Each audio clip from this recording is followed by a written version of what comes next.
গত কদিনে টানা বৃষ্টির জেরে বিচ্ছিন্ন হলো গ্রামে ঢোকার স্বাভাবিক যোগাযোগ ব্যবস্থা। গ্রামের সাধারণ মানুষ জীবিকা সহ আনুষঙ্গিক কাজকর্মের জন্য কোনো রকমে গ্রাম থেকে বেরোতে পারলেও স্কুল টিউশনের জন্য ঘরবন্দি হয়ে পড়েছে পড়ুয়ারা। ঘটনাটি ঘটেছে নলহাটি 2 নম্বর ব্লকের ভদ্রপুর 1 নম্বর পঞ্চায়েতের ডাঙ্গাপাড়া গ্রামে। দীর্ঘদিন ধরে কাঁচা রাস্তা দিয়ে যাতায়াত করছেন গ্রামবাসীরা। তৃণমূল পরিচালিত ভদ্রপুর 1 নম্বর পঞ্চায়েতের অধীন ডাঙ্গাপাড়া গ্রামের ভেতর পাকা রাস্তা নির্মাণ করা হলেও গ্রামে ঢোকার জন্য প্রায় 1 কিলোমিটার রাস্তায় এখনো এবড়ো খেবড়ো মাটির উপর দিয়ে কোনো রকমে যাতায়াত করেন গ্রামবাসীরা। বর্ষা শুরু হলেই বৃষ্টির জলে প্লাবিত হয়ে পড়ে গ্রামে ঢোকার রাস্তা। সে রাস্তায় নালার উপর কোমর সমান জল জমে থাকায় স্কুল টিউশনি বন্ধ হয়ে যায় স্কুল পড়ুয়াদের। রাজ্য জুড়ে তৃণমূল কংগ্রেস সরকারের উন্নয়নের জ্বর বইলেও কেবলমাত্র এলাকার মধ্যে এই ডাঙ্গাপাড়া গ্রামটি অবলীলায় পড়ে থেকে গেছে।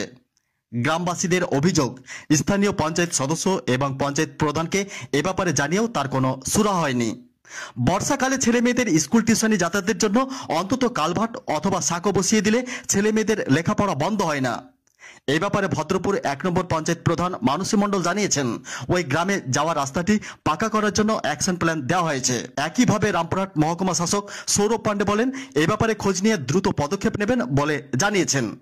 অপরদিকে শ্রীনিকেতন আবহাওয়া দপ্তর সূত্রে জানা গিয়েছে, জুলাইয়ের গত 8 তারিখ থেকে 9 তারিখ সকাল পর্যন্ত 94.8 মিলিমিটার বৃষ্টিপাত হয়েছে।